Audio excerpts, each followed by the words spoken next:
Assalamualaikum warahmatullahi wabarakatuh. Selamat pagi saudagar IG dimanapun Anda berada. Senang sekali untuk pagi ini.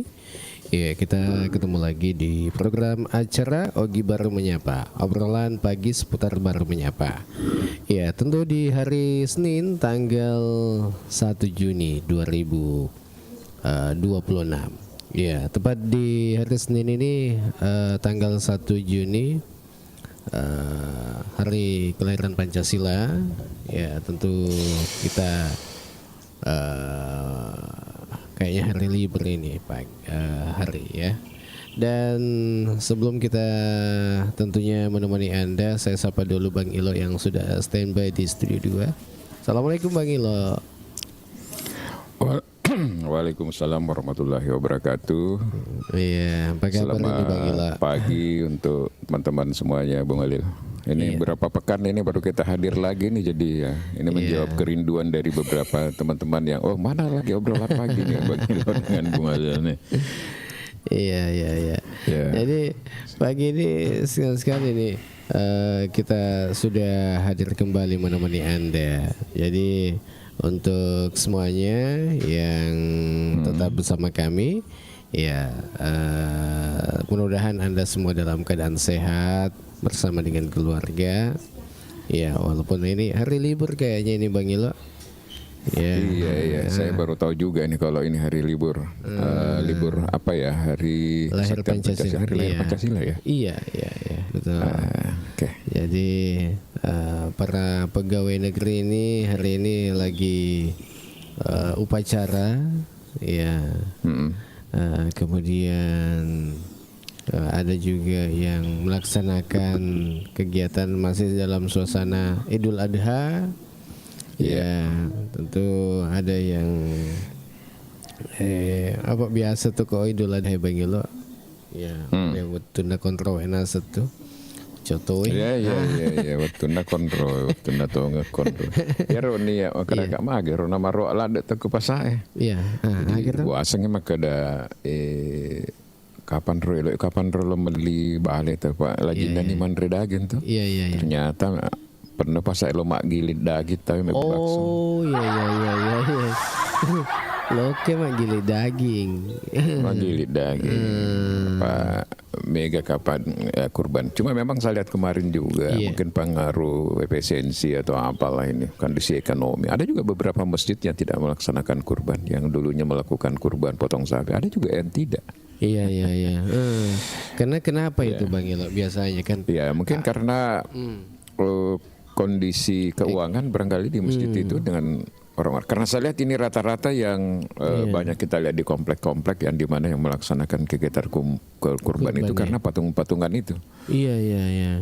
Jadi misalnya 2,5 juta kali 7 orang misalnya itu kan lebih mudah ya. Ya banyak yang seperti itu kelihatannya, dan itulah yang kadang kalau kita ke kompleks-kompleks di sekitar masjid itu ada kegiatan kurban ya seperti itu modelnya. Iya.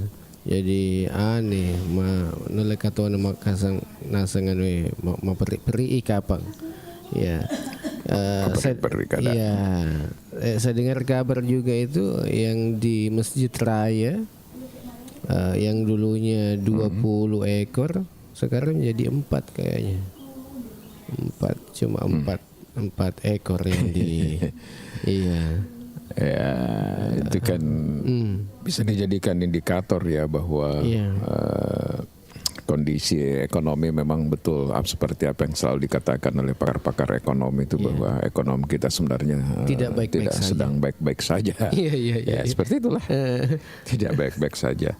Meskipun masih terjadi debatable ya kalau kita lihat itu bagaimana ketika dibuat pertemuan diskusi ya masih ada tetap pro kontra. Ada yang menganggap aman-aman saja meskipun inflasi misalnya sudah di atas 4 sekian. Mereka masih mengatakan aman-aman saja ya. Aman bagi dia. Jadi mungkin nanti mengatakan aman bagi dia yang orang kaya kan tidak merasakan gitu. Tapi yang sampai orang ada statement presiden juga itu yang pro dan kontra juga terkait bahwa melemahnya rupiah ini tidak berpengaruh pada orang di kampung, padahal ya pasti berdampak juga kan. Iya, karena biarpun orang di kampung itu Bang Ilo biasanya kan Perlu juga transportasi ke mana, beli apa kan. Nah, apalagi kalau sayur-sayuran itu Bang Ilo. Pokoknya yang ada kaitannya dengan impor pasti berdampak Bung Alil ya. Jadi kan ini kan sebagian kita masih banyak yang diimpor kan, pasti pengaruhnya Indonesia belanjanya pakai dolar kan, seperti itu. Tapi dia bilang konsekuensinya juga pasti tidak pakai dolar gitu kalau di desa beda. Iya, tidak pakai dolar, tetapi dampaknya itu rupiah melemah jadi naik. Harga-harga yang tadinya katakanlah kita beli bawang merah misalnya berapa per kilo, pasti akan naik karena biaya distribusi, biaya transportasi dan biaya pengaruh dolar. Emas apa kan semakin naik. Nah, memang tidak pakai dolar beli emas, tapi karena pengaruhnya dolar naik, maka harga emas ikut naik. Coba sekarang ini harga emas sampai hari ini belum balik-balik. 2,7 sekarang Bang Ilo. 2,7. Bayangkan, mana mungkin macam kita ini bisa beli lagi emas buat istri kita, anak-anak kita kalau sudah kondisinya seperti itu. 2,7 sekarang aja. 2,7. Saya bilang dalam waktu berapa bulan gini ada setengah tahun, 6 bulan itu dari 1,5 sekarang menjadi 2,7. Luar biasa. Saya masih sempat di Pare kemarin itu waktu 1,3. Sekarang coba bayangkan luar biasa. Dan kalaupun dia kembali itu tidak signifikan biasanya. Tidak signifikan. Bang Ila, jadi di pagi ini menjelang siang kita menyapa-nyapa teman-teman kita yang saat ini mengikuti acara kita. Jangan lupa di tap-tap layarnya, kemudian dibagi-bagikan linknya supaya lebih banyak mengikuti acara kita di pagi ini. Dan tentu kita harapkan juga semoga dengan kita bagi-bagikan di grup bisa banyak menonton.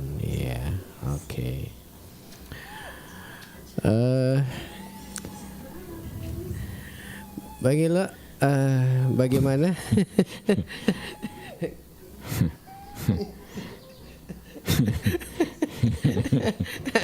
Ada juga ini di sebelah pambulaton itu bocil-bocil itu.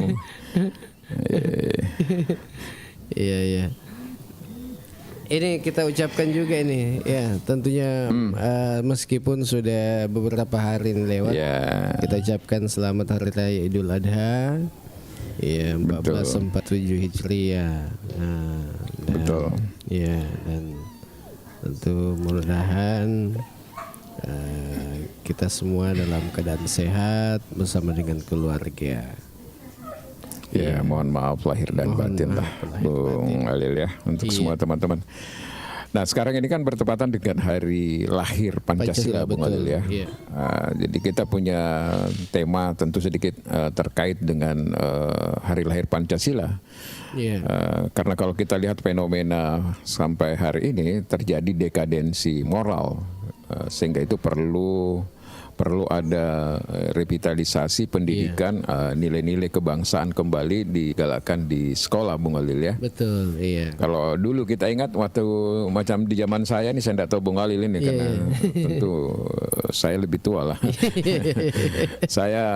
Kita dapatkan pendidikan moral Pancasila, kemudian ada P4, kemudian bahkan dikompetisikan cerdas cermat di tingkat di tingkat sekolah sampai naik ke provinsi, tingkat kabupaten, baru naik ke tingkat provinsi, bahkan sampai ke tingkat nasional. Nah waktu itu terasa sekali bahwa contoh misalnya pengamalan nilai-nilai Pancasila itu, kalau kita ke jalan misalnya, kita ketemu paku misalnya di jalan, memang ada yang menggerakkan hati kita untuk mengambil paku itu lalu membuang. Karena kita takut bahwa ini bisa mencelakakan orang kan. Kira-kira di butir Pancasila butir keberapa itu kan dulu semuanya ada kemanusiaan mungkin Sekarang tidak ada lagi seperti itu Bung Ali. Kalau kita lihat lewat kita di jalan-jalan provinsi itu, jalan-jalan di kampung, di desa, lobangnya sudah besar seperti apa. tidak ada satupun inisiatif untuk memperbaiki. Karena dia merasa bahwa itu tanggung jawab pemerintah. Tanggung jawab pemerintah. Padahal sebenarnya hal-hal kecil sepele itu tapi bisa menghilangkan nyawa orang. Nah, hal-hal yang seperti itu menurut saya hal-hal yang sifatnya empati seperti itu sudah mulai hilang. Oleh karena itu saya menganggap bahwa sekarang ini sudah terjadi namanya dekadensi moral, Bung Alil. Dekadensi moral. Jadi perlu diapa itu bagi kalau perlu direvitalisasi kembali. Menurut saya memang ya perlu kembali lah. Bagaimana diajarkan kembali di sekolah terkait dengan Pancasila, P4, nilai-nilai dan sebagainya itu. Tetapi mungkin menyesuaikan dengan kondisi kekinian masyarakat kita, anak muda kita, anak-anak sekolah generasi Z, generasi milenial itu tinggal dikondisikan saja. Kelihatannya sampai hari ini kan paling cuma anggota MPR, DPR, MPR yang ketika turun melakukan reses dan sebagainya, bahkan ada kegiatannya itu sosialisasi 4 pilar kebangsaan ya, 4 pilar MPR. Tapi itu kan sangat terbatas sekali, Bung Ali. Anak-anak sekarang kalau ditanya anak-anak SD, anak SMP, SMA itu terkait dengan Pancasila, mungkin mereka menghafal, tetapi mereka tidak paham lagi nilai-nilai seperti apa diimplementasikan dalam kehidupan sehari-hari. Itu problem menurut saya ke depan. Jadi memang problem ini. Iya, nilai-nilai Pancasila ini yang mungkin masih kurang mengerti oleh anak-anak kita sampai sekarang ini. Iya. Baik, Saudara Iga dimanapun Anda berada, saat ini waktu di studio sudah menunjukkan pukul 10:11 menit. Iya. Itu bagi lo. Kalau kita bilang tadi itu ya contoh kecil, kalau ada paku di jalan kita ambil, kemudian kita hilangkan di situ. Makuku itu bahkan dek metona nah hilangkan itu bansana kok engka lubang-lubang di jalan. Natanangi mi uti aga tau ya. Itu bentuk apa ya, kekecewaan barangkali masyarakat yang menganggap bahwa kenapa pemerintah lambat misalnya. Bahkan ada yang apa ya, seakan-akan mencari ikan di tengah jalan itu kalau terjadi banjir kan seperti itu. Jadi saya pikir ini memang persoalan bangsa ke depan yang harus direfleksi kembali untuk dicari solusinya ini, Bung Alil, ini karena persoalan-persoalan ini bisa saja menjadi persoalan yang besar di kemudian hari seiring juga dengan globalisasi yang sekarang semakin tidak ada lagi ruang dan waktu kan, bagaimana budaya-budaya luar masuk di kita, di anak-anak kita misalnya. Nah, tidak ada filternya lagi gitu maksudnya. Bagaimana persoalan toleransi, bagaimana persoalan gotong royong, bagaimana persoalan demokrasi dan sebagainya, itu kan sebenarnya ada semua di nilai-nilai dari nilai-nilai luhur daripada Pancasila. Menurut saya juga heran ini kenapa ini apa alasan pemerintah pada saat itu sampai itu ditiadakan ya, apakah ada yang resisten dengan itu atau ada yang terluka? Kenapa? Padahal menurut saya itu sangat penting di usia dini itu sebenarnya. Iya. Nah, kira-kira kalau kita tanya orang tua yang katakanlah lahir di tahun 60-an 70-an, setujukah Anda kembali diajarkan di sekolah pendidikan moral Pancasila atau P4? Pasti rata-rata mereka setuju karena mereka merasakan waktu itu. Jadi bukan hanya persoalan bagaimana mengamalkan nilai-nilai luhur tersebut terhadap dalam berbangsa, bertetangga dan sebagainya, tapi di dalam kehidupan lingkup keluarga di rumah juga itu kan termaknai ini, Bung Alil ya. Seperti sopan santun, menghargai orang tua dan sebagainya. Nah, menurut saya pendidikan budi pekerti seperti itu tidak ada salahnya, bahkan sesuai dengan harapan kita semua bahwa dari situ mungkin akan lahir anak-anak yang memiliki berkarakter, Bung Alil ya. Sehingga tidak mudah terombang-ambing. Nah, sekarang coba kita lihat pengaruh teknologi, pengaruh media sosial. Kalau tidak ada filternya kan aduh susah. bagaimana ya, main judi online apa dan sebagainya. Nah itu kan perlu semuanya. Tapi saya heran kenapa, makanya saya mau tanya, mau dulu kenapa pada waktu itu dihilangkan dengan alasan apa gitu maksudnya. Iya. Ada juga itu Bang Ilo. Iya, sekarang saya lagi lihat kan kurang juga ini gotong royong. Iya, kan itu sudah mulai hilang ini gotong royong. Biasanya betul. Iya, kalau kita bergotong royong bersama di kampung kita, tapi kan sedikit-sedikit sudah mulai hilang. Dan tentu gotong royong ini adalah sebagai apa ya istilahnya kekuatan bagi bangsa kita. Iya Bang. Iya. Jadi orang pada akhirnya kehidupan yang selalu kita identikan saja bahwa hanya di kota-kota besar terjadi individualistik ya. Kita lihat rumah-rumah bagaimana di kota-kota besar orang kaya itu pagarnya saja itu tingginya sampai 3 meter kan, sehingga tidak ada interaksi sosial antara tetangga satu dengan tetangga lain, mereka kadang tidak saling kenal. Padahal pada prinsipnya manusia itu kan makhluk sosial, dia harus berinteraksi dan sebagainya, Bung Alil.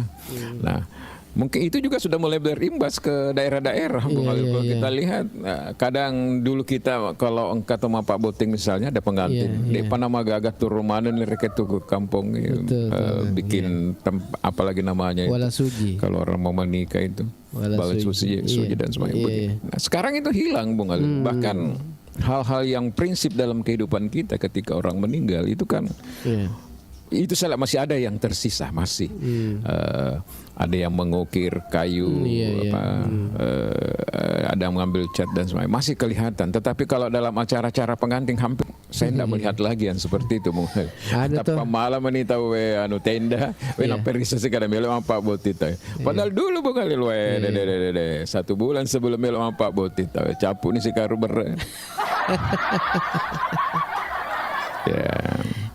Tapi tidak terasa karena keluarga-keluarga juga yang datang banyak yang membantu, ada yang bawa pisang, ada yang bawa lauk pauk, ada yang bawa apa. Jadi memang terasa ringan. Nah sekarang hilang itu, Bang, hilang.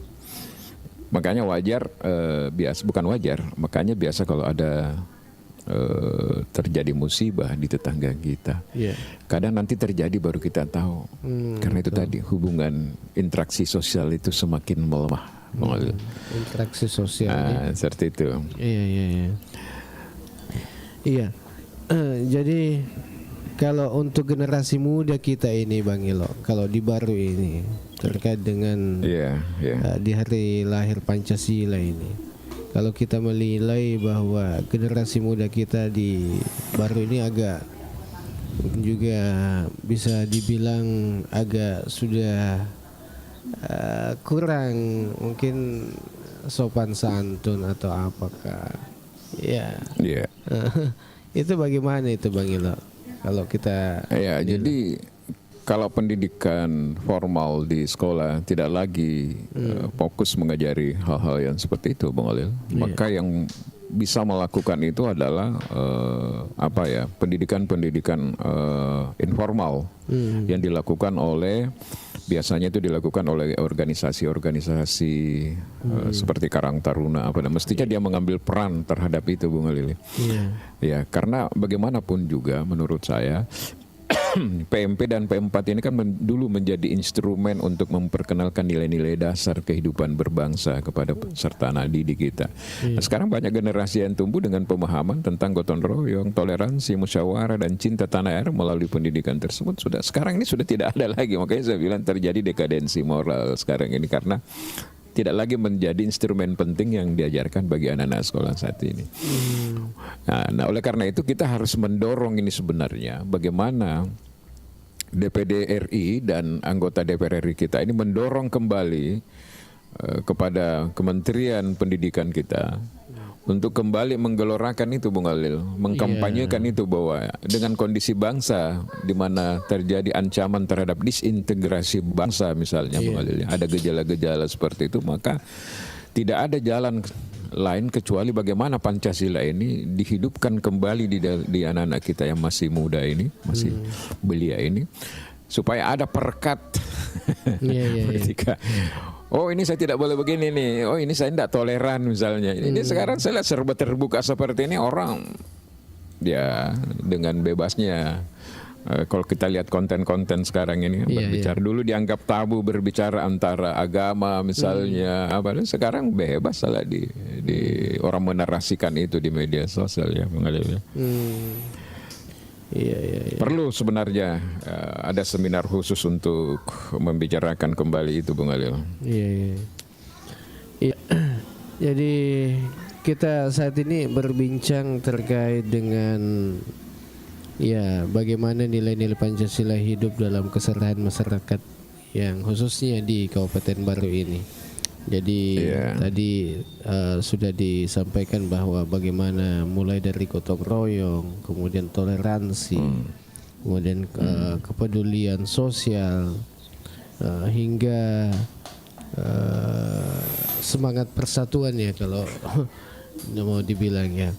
Jadi Bang Ilo, kalau mengenang lahirnya Pancasila ini, Pancasila, sebelum kita lanjut ini Bang Ilo, ini mari kita ingat kembali sejarah lahirnya Pancasila. Jadi pada tahun 1945 itu 1 Juni kalau tidak salah, 1 Juni 1945 Insinyur Soekarno menyampaikan pidato bersejarah itu dalam yang kemudian menjadi dasar lahirnya Pancasila sebagai ideologi bangsa Indonesia, dan hingga hari ini Pancasila tetap menjadi pondasi yang menyatukan keberagaman Indonesia dari Sabang sampai Merauke. Jadi pagi ini tentu bisa kita mungkin kita bahas-bahas sedikit apakah tantangan terbesar yang untuk menjaga nilai-nilai Pancasila di era digital ini. Seperti tadi yang kita bilang bahwa banyak yang memposting kemudian buat konten-konten yang biasanya berbicara terkait dengan agama, apa itu Bang Ilo yang kita bilang. Ini yang juga bisa kita bahas di pagi ini, di siang ini. Tantangan terbesar dalam menjaga nilai-nilai Pancasila di era digital. Kemudian tadi juga Bang Ilo menyampaikan bahwa ini untuk generasi muda. Generasi muda khususnya di Kabupaten Baru. Kita lanjut Bang Ilo. Ini untuk menjaga nilai-nilai Pancasila di era digital saat ini. Itu tantangan terbesarnya apa itu Bang Ilo? Kalau kita nilai. Kalau kita lihat Bung Alil, kan pengguna media sosial itu kan sekarang lebih banyak dari orang-orang yang di bawah usia kita ya Bung Alil. Dan sebagainya. Oleh karena itu menurut saya tidak ada jalan lain. Kalaupun misalnya tidak dilakukan secara eksplisit, misalnya masukkan di dalam kurikulum bahwa wajib bagi SMP, SMA untuk belajar PM Pancasila dan PM4, paling tidak sosialisasi terkait nilai-nilai daripada Pancasila dan itu tetap harus dilakukan di sekolah-sekolah secara katakanlah secara informal ya Bung Alil ya Bung Alil. Bahkan kalau bisa tetap seperti kemarin yang dilakukan oleh DPD RI dan DPR RI ya MPR ya Bung Alil melakukan cerdas cermat nasional Bung Alil terhadap 4 pilar, meskipun sedikit menuai pro dan kontra mengenai masalah karena jawaban yang benar yang disalahkan Bung Alil ya dengan alasan artikulasi lah tidak didengar lah, padahal kita aja yang nonton rekamannya itu kan jelas sekali kita dengar bahwa jawaban yang diberikan sama. Bagus itu kan, itu sepak bola kan ada mifarnya istilahnya, kalau disiarkan ulang itu kalau ada handsball biasanya itu handsball tolong diputar ulang VAR-nya. Kalau seumpama yang cerdas begitu ada tonganunya disiarkan ulang. Ya, akhirnya kan petinggi-petinggi elit-elit DPR MPR akhirnya kembali turun tangan lagi ya Bung Adil kan. Menurut saya itu bagus lah dihidupkan lagi kembali seperti itu, kemudian disiarkan secara live di TV-TV swasta, di TV-TV nasional, supaya anak-anak sekarang ini, anak-anak sekolah, meskipun dia tidak belajar secara eksplisit lagi karena dia tidak menjadi bagian dari kurikulum dasar lagi, tetapi mereka bisa belajar Bung Adil kan, mengikuti kompetisi-kompetisi, tinggal dikasih juknisnya misalnya oleh DPR MPR ke sekolah-sekolah, mereka kompetisinya dulu di tingkat sekolah, kemudian di tingkat kecamatan, di tingkat kabupaten, tingkat provinsi, baru tingkat nasional. Dengan demikian itu kembali mensugesti, menjadi inspirasi bagi anak-anak sekolah kita untuk kembali menggeluti itu dan mengamalkan itu Bung Alil. Jadi sebenarnya nih persoalan Pancasila ini bukan persoalan hafalan menurut saya, tapi persoalan pengamalan, implementasinya nilai-nilai luhur yang ada di dalam situ Bung Alil kan. Seperti itu. Kalau menghafal ya semua orang bisa. Tidak juga ya. Terkadang juga saya lihat di acara-acara formal itu jangan lupa juga tuh. Dia lupa itu apa yang mau dibahas biasanya. Iya. Jadi kalau kita lihat kehidupan masyarakat di baru ini Bang Elo, ya kan sebenarnya banyak sekali praktek nilai-nilai Pancasila yang sudah mungkin berjalan, tapi ya mungkin masih perlu ada, contohnya budaya gotong royong tadi.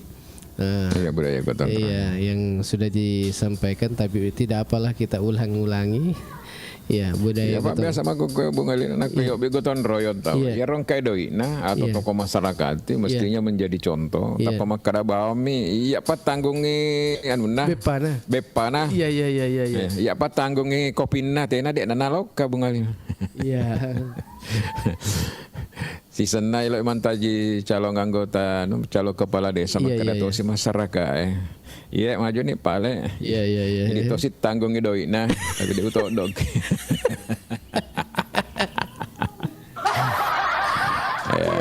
Ya, apakah termasuk itu Bang Ilo? Kalau seumpama menyuap termasuk hukuman sosial sebenarnya itu jadi orang yang tidak suka datang gotong royong, tidak suka berbaur, bersosialisasi dengan masyarakat. Karena menurut saya politik itu ini kita belajar dari pemilihan kepala desa baru-baru. Tidak ada yang instan itu, maksudnya instan begitu Bung Ali, harus juga diikuti lah misalnya dengan upaya-upaya yang dilakukan sebelumnya dalam bentuk investasi sosial. Kalau investasi sosialnya juga sudah mulai bagus, kemudian katakanlah tadi yang di luar kendali yang tidak diperbolehkan juga itu ada yang mungkin lebih lengkap ya mulai. Tapi kalau hanya mengandalkan saya tidak bisa juga. Tidak dikatakan emosional. Makanya selalu saya sampaikan sama teman-teman, money politik yang paling terbaik itu adalah silaturahmi berulang-ulang kali. Tapi masyarakat itu makanya namun silaturahmi berkali-kali, tapi aku ongkana doi celat ya. Iya. Artinya paralel ya Bung Alil. Oh paralel. Kau aku tahu ni rumah kongko kegadaan jadi harus pada apa ipasi bawer ya. Kita menako sedi micin palingin asat mau tato. Iya. Tapi kalau mau lengkap mau paripurna ya seperti. Iya. Nah, ini ada ini Om Guru. Salah satu materi di kelas 4 SD, mapel pendidikan Pancasila secara lahirnya dan nilai-nilainya. Di SD kayak Tanggurue. SD sekarang masih masih ada di mata pelajaran pendidikan Pancasila. Iya. Betul. Dan ini saya dulu Bung Alil waktu SMA itu sering mengikuti itu sampai di Makassar. Saya lomba cerdas cermat. Banyak piagam-piagam saya sampai sekarang ini. Dan ada dulu kan namanya penataran itu Bung Alil. Betul, iya. Ada gedungnya itu di dekat rumah sakit apalagi di Makassar itu gedungnya P4 di situ rajin itu bikin kegiatan-kegiatan.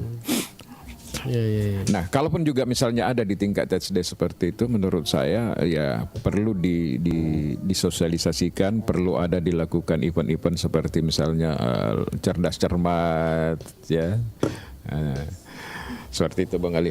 Iya, Kalau anu supaya bagi orang lo, semangat. iya, kalau seumpama budaya gotong royong ini yang masih terjaga di Baru itu, kan biasanya kuma nih daerah Bansana Pujananting, Tanah Teria aja. Aku ku daerah kota Ewita, makuran nih. Iya. Iya. Itu tadi gambarannya, artinya fakta atau fakta ya, Bung Alil ya. Iya. Kalau orang mau kawinan, bikin pesta perkawinan misalnya, kalau kita lihat itu, dan terutama di kota ya, nanti kita tahu itu bahwa ada pesta ketika mapaci misalnya, mapaci itu diundanglah 1, 2, 3 orang atau berdiri menjemur, karena rata-rata mereka kan sudah gunakan di gedung dan sebagainya, dan mau antar undangan saja dulu obi kepada keluarga, teman, sahabat dan ditolak, sekarang kan sudah diserahkan kepada Adam yang bawa Adam yang antar Detona gagak asena agak tapan apa paham kau lagi ma dia kata seleng ya aku boleh mana kata pengkasih undangan ya harus dimati undangnya gana keluarga ini lo boting ya padahal iya tugas nama ngantar undangan betul. Seperti itu. Jadi kalau saya Bung Alil ya, bagaimana nilai-nilai Pancasila ini diimplementasikan dalam kehidupan hari-hari sangat tergantung bagaimana bangsa ini, negara ini hadir kembali untuk mulai dari sekolah-sekolah Bung Alil ya, digelurangkanlah, artinya diramaikan kembali itu terkait dengan. Karena ini betul-betul ini kita tidak bisa menjamin ke depan ini apakah Pancasila ini masih sesakti seperti sekarang ini. Kalau kita lihat problematika yang dihadapi bangsa ini semakin kompleks Bung Alil ya, kalau kita lihat itu.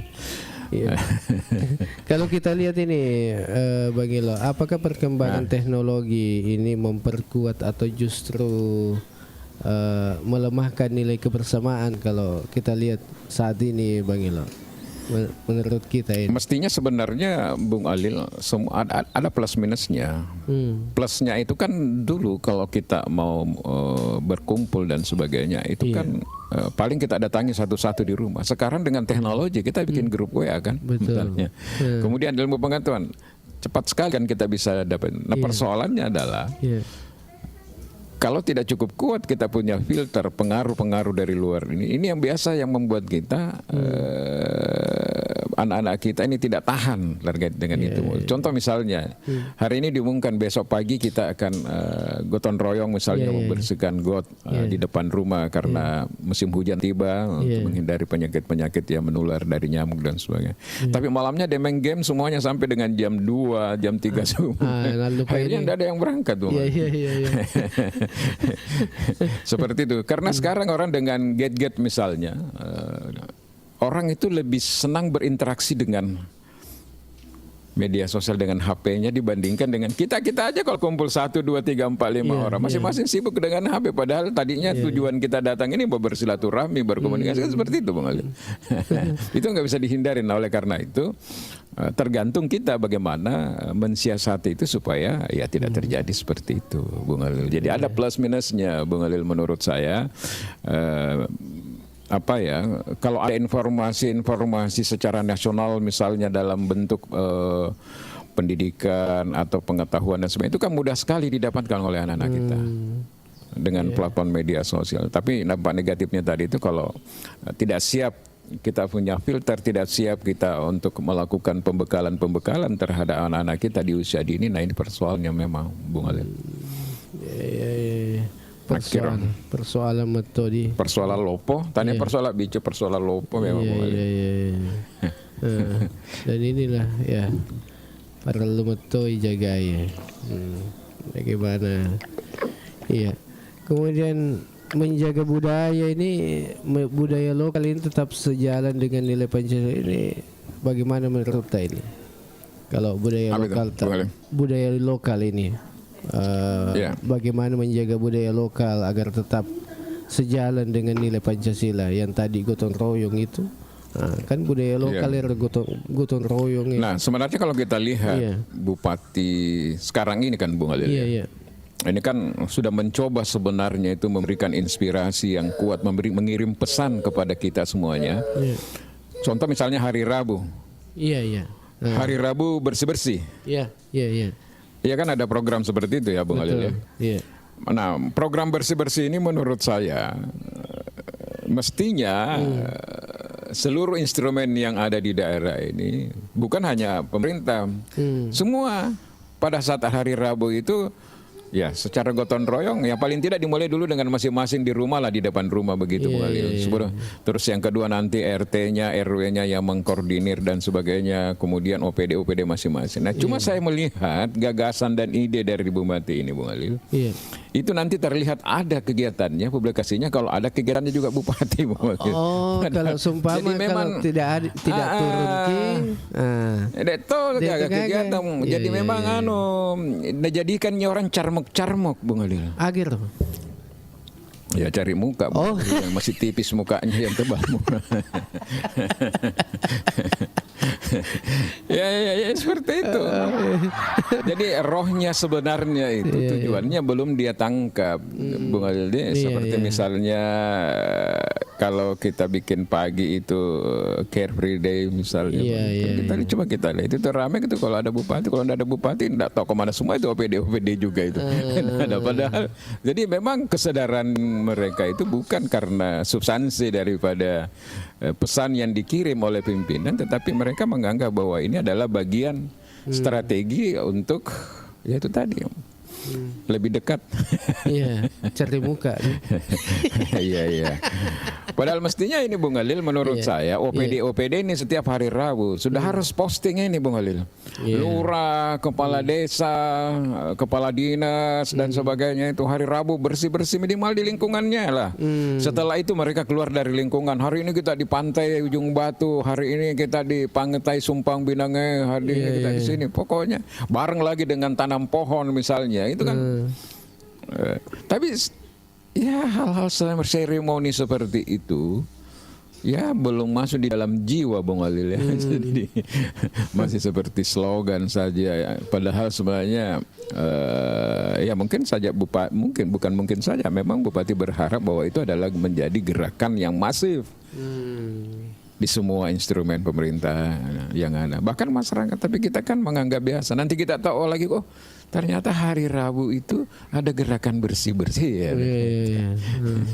Setelah kita lihat ada bupati di media sosial. Padahal mestinya ini menjadi ajang buat OPD, kepala dinas, lurah dan sebagainya. Menjadikan itu sebagai budaya Bung Alil. Budaya bersih itu menjadikan dia sebagai culture, menjadikan sebagai budaya. Bukan lagi hal-hal yang harus ada himbauan, ada penekanan dan sebagainya. Memang sudah menjadi kebiasaan biasa saja. Kebiasaan kita. Jadi kalau tidak dilakukan, lain-lain rasanya kalau menjadi tidak enak. Tidak enak dilakukan karena sudah menjadi biasa. Dia mestinya harus seperti itu. Karena kapan dia sudah menjadi budaya, tidak ada keterpaksaan, maka itu sudah dilakukan dengan tulus. Sama dengan saya bilang, ini dalam waktu dekat saya akan membawa materi lagi di seluruh puskesmas yang ada di Kabupaten Bung Alil terkait dengan service excellent. Jadi saya katakan kalau service excellent itu dijadikan sebagai culture, dijadikan sebagai budaya, maka tidak ada yang sulit karena kita menganggap bahwa pelayanan itu memang sudah kebiasaan kita sehari-hari. Coba kalau yang datang ke rumah sakit itu Anda anggap bahwa itu yang datang adalah orang tua saya, bapak saya, anak saya, saudara-saudara saya, maka Anda kan pasti memberikan pelayanan yang terbaik. Dan lakukanlah seperti itu. Karena Anda semuanya ini pegawai-pegawai rumah sakit, pelayanan kesehatan adalah pilihan Tuhan, Bung Alil. Anda dipilih memang untuk melayani orang-orang yang sakit. Dan orang yang sakit itu beda orang yang datang ke hotel. Mau menginap senang-senang, mereka orang datang ke rumah sakit itu penuh dengan kecemasan. Jadi kalau kita tidak layani dengan baik, kasihan mereka, Bung Alil. Kan? Apa kalau tuh pelayanan di rumah sakit termasuk itu praktik nilai-nilai Pancasila? Oh sangat Bung Alil. Lebih lagi karena di situ ada kemanusiaan yang adil dan beradab Bung Alil.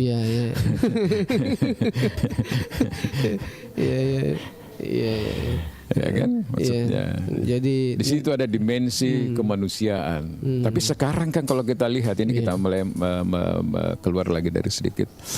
Di situ kan sekarang bukan lagi, tapi di situ sudah mulai berpikir apa yang saya dapat. Profit orientednya sudah mulai kelihatan. Ya mungkin karena cost juga yang dikeluarkan ketika menjadi katakanlah dokter ahli, dokter apa dan sebagainya, terbesar.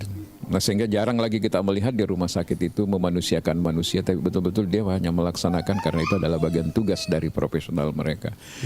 Padahal kalau dilaksanakan dengan baik sesuai dengan prinsip-prinsip SOP, SPM, kemudian service excellent, maka orang-orang di rumah sakit itu jaminannya semua surga nanti itu, Bung Alil.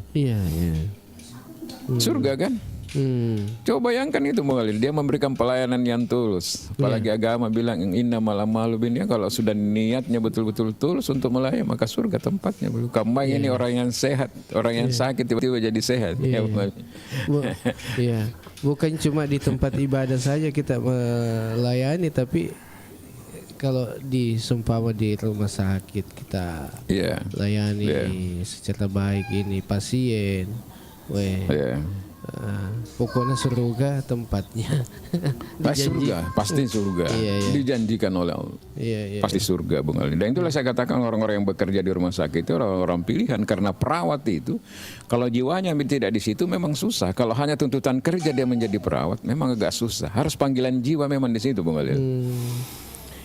Coba bayangkan kalau mulai dari pagi hingga sore Anda melayani pasien, tidak henti-hentinya, ada juga problem di rumah dan sebagainya. Nah, kalau Anda tidak punya mental yang kuat, mental melayani, mindset Anda bukan mindset melayani, Anda tidak mungkin akan melakukannya dengan baik. Pasti sudah marah-marah dan sebagainya. Tapi itulah tadi saya katakan, kalau dia mampu, dia punya kecerdasan emosional yang baik, maka itu tidak dia lakukan. Nah, ini yang coba-coba kita tanamkan kepada semua pelayanan di puskesmas, apalagi yang menjadi garda terdepan, karena ya pelayanan atau service excellent di pelayanan kesehatan itu adalah cerminan juga dari daerah, bukan ya, seperti itu. Jadi setelah insya Allah nanti seluruh puskesmas, nah kita menyusul lagi masuk ke rumah sakit yang ada, bagaimana service excellent ini menjadi budaya dan bagaimana kita menentukan standar paling rendah sekali pelayanan yang harus diberikan. Iya. Kalau ini Bang Elo, kalau dari segi ini peran keluarga ini dalam menanamkan nilai kebangsaan itu seperti apa itu, Bang Elo, kalau menurut kita ini? Ya, Bung Alil, nah ini sebenarnya juga yang menjadi penting juga, karena kalau kita lihat bahwa sebagian sebenarnya itu lebih banyak juga ditentukan dengan pendidikan di rumah. Bagaimana anak kita ini berperilaku ke depan. Nah, ini juga tantangan memang bagi orang tua sekarang. Karena terkadang menyerahkan sepenuhnya ke sekolah, tetapi ketika ada problem di sekolah, mereka juga ikut intervensi. Kita ambillah misalnya kejadian di sekolah yang tiba-tiba ditegur oleh guru, sampai gurunya mungkin tidak sadar, digunting rambutnya atau mungkin ditempel yang sedikit. Tapi tidak sedikit kan yang harus berakhir dalam laporan polisi, Bung Alil. Iya, betul. Diadukan gurunya kan? Padahal itu masih dalam konteks bagaimana melakukan pembinaan. Kalau guru juga mengatakan kalau begitu ya ambil saja nama, kau didik saja di rumah. Betul. Seperti itu. Jadi menurut saya ya peran keluarga juga di sini harus maksimal. Ya, kita ini sebenarnya ya jujur macam Bung Alil, anaknya masih kecil-kecil seperti yang ada di belakang itu masih punya kesempatan ya, mulai dari mengaji dan sebagainya ya. Kok perlu kasih masuk dulu pesantren dulu sebelum dia mengenyam pendidikan. Supaya dia punya basic ya bagus. Ya, jadi perlu itu ini katanya pendidikan rumah adalah kunci. Ini betul. Om Guru ini. Pendidikan rumah adalah kunci.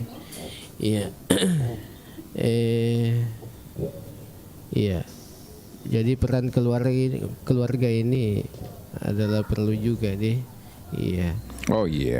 Karena yang berhadapan sehari-hari dengan waktu yang cukup kan adalah orang tua, keluarga.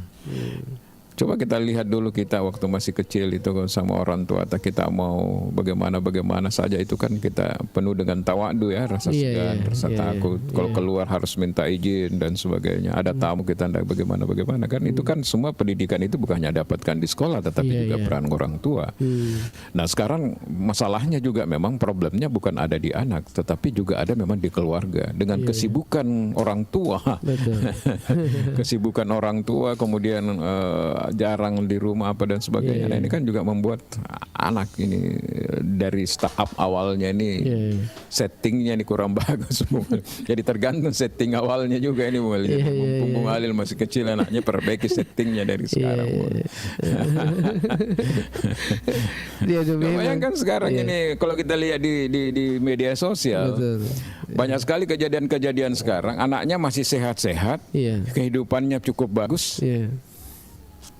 Tetapi rata-rata mereka sepakat untuk menitip orang tuanya di tempat-tempat panti jompo, Bung Ali.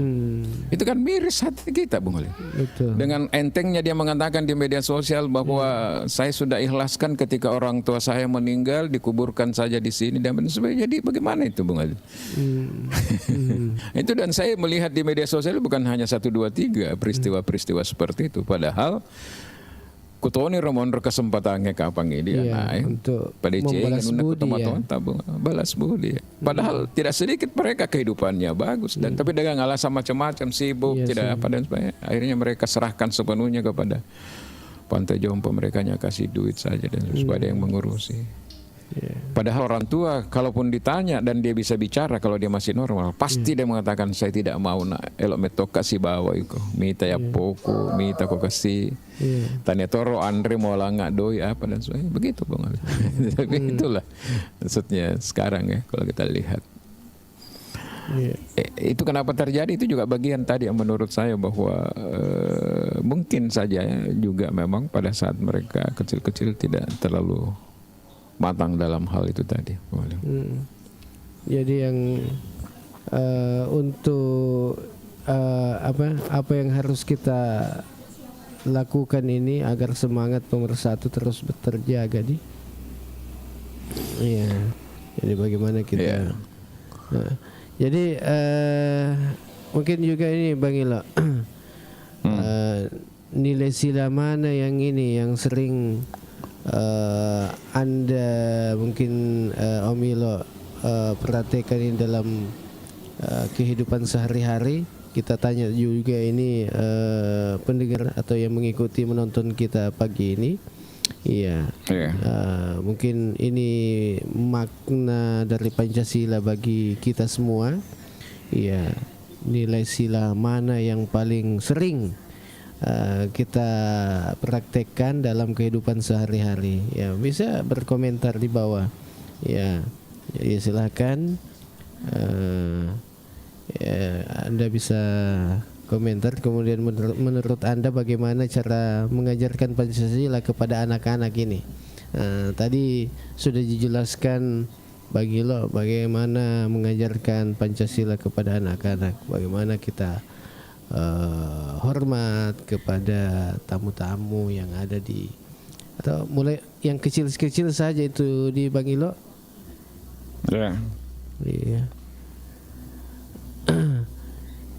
Ini ada Fatima Musa nyimak Bang Kakak Ilo.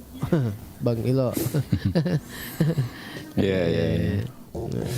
Karena tema kita hari ini setelah istirahat lagi beberapa pekan ini, kita baru mulai lagi di hari libur karena Bung Alil dan saya sendiri juga memang mohon maaf penuh dengan kesibukan di pagi hari baru kita mulai lagi, dan tepat hari ini adalah hari lahir Pancasila, jadi kita juga ngomong-ngomong sedikit terkait dengan hari lahir Pancasila, kemudian bagaimana pengamatan kita yang melihat bahwa terjadi dekadensi moral ya Bung Alil sehingga perlu kembali dilakukan revitalisasi terkait dengan pendidikan. Nah sekolah mulai dari SMP, SMA terutama tadi itu penajaman terkait dengan Pancasila, kemudian P4, kemudian dilakukan kembali kayak cerdas cermat seperti yang mulai digalakkan oleh MPR, Bung Alil ya. Itu kan menurut saya sangat bagus. Karena hanya ini yang bisa menjawab tantangan ke depan, di mana kita tahu bahwa tantangan ke depan ini sangat kompleks seiring dengan persoalan geopolitik dunia, persoalan digitalisasi dan sebagainya. Ini besar sekali dampaknya, Bung Alil. Betul. Terutama disintegrasi bangsa menurut saya. Bagaimanapun Pancasila ini adalah perekat. Dulu saya kalau diundang sama senator kita, anggota DPR RI, Bapak Andi Waris Khalid, untuk menjadi narasumber di sosialisasi 4 pilar kebangsaan Bung Alil itu, kelihatan sekali bahwa rata-rata mereka menginginkan kembali bagaimana ini diintenskan kembali di dunia pendidikan, Bung Alil ya.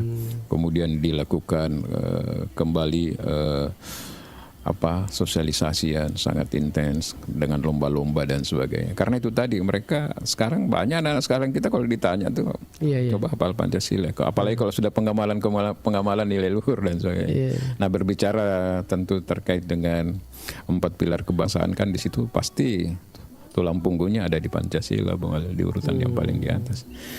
Pancasila, Undang-Undang Dasar 1945, kemudian NKRI dan sebagainya. Itu sangat merupakan 4 pilar ini merupakan satu korelasi komprehensif yang tidak boleh terpisahkan. Ya, jadi Pancasila ini bukan sekedar hafalan 5 sila ini. Bukan pengamalan sebenarnya nilai-nilai, Bung Alil ya. Apalagi bangsa kita kan sangat heterogen gitu, Bung Alil. Nah, makanya Pancasila ini kan Bung Karno juga menggalinya bukan hanya karena persoalan akar budaya bangsa Indonesia pada saat itu, tetapi juga digali dari beberapa sumber-sumber di dunia, Bung Alil. Lalu dibuatlah narasi seperti ini bahwa inilah yang paling cocok, paling sesuai dengan Indonesia ke depan, dengan melihat ribuan pulau, agama, ras, budaya dan sebagainya. Maka inilah yang dianggap bisa menjadi alat pemersatu bangsa, Bung Alil, seperti itu. Iya, jadi kalau ketika kita menghormati sesama, kemudian membantu tetangga, menjaga persatuan, kemudian menghargai perbedaan. Ini juga menghargai perbedaan. Bagaimana itu, Bang Ilo? Dan berlaku adil. Ini kan ada juga berlaku adil. Kemudian, kalau persoalan yang menurut saya, kalau kita belajar dari sila yang ada di Pancasila itu, menurut saya persoalan yang dihadapi bangsa ini ada di persoalan kelima, Bung Alil. Sila kelima itu sila kelima adalah keadilan sosial bagi seluruh rakyat. Ini persoalan keadilan, dimensi keadilan ini, karena ini akan menjadi trigger ketika tidak dilakukan dengan baik. Bagaimana kesepakatan para pendiri bangsa ini menjadi di dalam pembukaan Undang-Undang Dasar 1945 itu merumuskan dengan baik itu cita-cita luhur bangsa Indonesia kan di situ, mencerdaskan kehidupan bangsa dan seterusnya, Bung Ali. Nah, ketika ini tidak adil, pasti akan ribut terus, Bung Alil. Oleh karena itu ya bisa saja terjadi disintegrasi, bisa saja terjadi negara berdiri diri sendiri, serikat dan sebagainya kalau begitu, karena merasa tidak diperlakukan adil. Oleh karena itu menurut saya ini poin yang kelima ini perlu diwujudkan, Bung Alil. Ya, dimensi terkait dengan pendidikan, terkait dengan kesehatan, terkait dengan persoalan hukum, demokrasi dan sebagainya. Di sini di sila kelima persoalan keadilan ini, Bung Alil. Seperti itu. Nah, sekarang ini kan kalau kita lihat dalam konteks nasional, kita melihat kan dipertontonkan oleh elit-elit politik kita di pusat. Bagaimana kembali negara ini dibuat seperti sangat sentralistik. Kemudian kita mengatakan bahwa kita sedang efisiensi nasional sangat dirasakan oleh daerah-daerah, tapi di pandangan mata kita melihat bahwa bagaimana kehidupan pejabat-pejabat kita di pusat misalnya yang sepertinya tidak inheren gitu, tidak dengan konsep efisiensi tadi. Efisiensi. Nah, makanya tidak heran kalau di media sosial mulai ada misalnya seperti kritikan terhadap presiden misalnya yang dihitung sangat sering sekali keluar negeri dan habiskan uang sampai satu kali kunjungan ratusan miliar. Ini kan maksudnya tidak sejalan lagi dengan konsep efisiensi. Mungkin kalau hal yang urgen ya nggak ada masalah, tapi kalau tidak urgen ya ngapain juga kan, Bung Alil. Bisa saja menteri luar negeri saja yang dikirim supaya terjadi efisiensi. Nah, yang menurut seperti saya seperti ini yang mulai harus pelan-pelan diredam, dan bagaimana pusat ini bisa menjadi contoh, bisa menjadi inspirasi untuk daerah. Seperti itu. Oke, terasa ini kebersamaan kita Bang Ilo di acara Ogi Baru Menyapa ini telah sampai di penghujung acara ini Bang Ilo. Jadi ini harapan kita dengan peringatan Hari Pancasila ini menjadi momentum untuk memperkuat pemersatuan dan memperkokoh semangat kebangsaan. Ya, mungkin ada pesan-pesan ini Bang Ilo, dari lahir Pancasila ini sebelum kita pamit. Ya. Ya, kalau saya Bung Alil sangat merindukan kembali Pancasila, pendidikan moral Pancasila itu, dan pedoman penghayatan dan pengamalan Pancasila itu dihidupkan kembali dalam lingkungan sekolah Bung Alil dalam bentuk formal gitu. Kembali dievaluasi, kita punya kurikulum itu Bung Alil. Karena menurut saya ini penting, karena sekarang ini kalau kita mau mengakui secara jujur, terjadi dekadensi moral gitu. Secara intelektual kita tidak pernah meragukan output daripada anak-anak sekolah kita, tetapi dari segi itu tadi karakter dan sebagainya masih perlu ditingkatkan, dan salah satu instrumen untuk membekali mereka itu adalah bagaimana pemahaman terkait dengan Pancasila, P4 itu, karena itu akan menjadi bingkai bagi mereka di dalam melakukan kegiatan-kegiatan bernegara, berbangsa. Bung Alil. Dan kita sebagai orang di daerah kayak di Baru misalnya ini Bung Alil, mulai menghidupkan kembali budaya gotong royong, pos kamling dan sebagainya. Ada kepedulian kita terhadap sesama, bertetangga dan sebagainya, itu kembali dihidupkan kembali. Apalagi sekarang saya lihat mulai lagi muncul gangguan kamtipmas seperti misalnya pencuri, mulai lagi banyak. Jadi ada juga yang manfaatin itu Bung Alil. Oke, saya rasa itu Bung Alil, sampai ketemu lagi besok ya. Jadi mudah-mudahan kita bisa punya waktu lagi ya. Iya.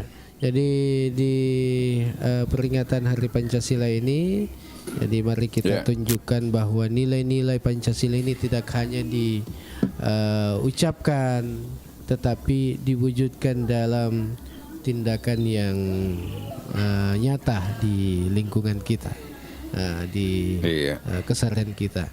Iya. Baik, untuk Anda semua, saya Alil dari Jalan Semangka nomor 95 dan Bang Ilo di Jalan Asoka nomor 26. Mohon pamit. Assalamualaikum warahmatullahi wabarakatuh.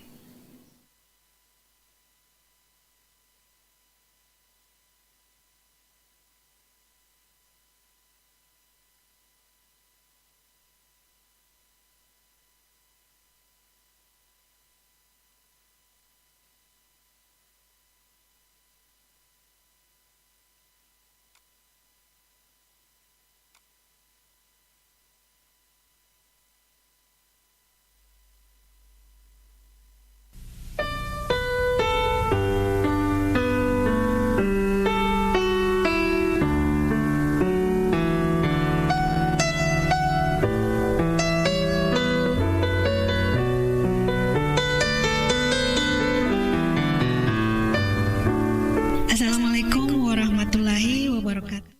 Setelah melewati perjalanan waktu yang cukup panjang,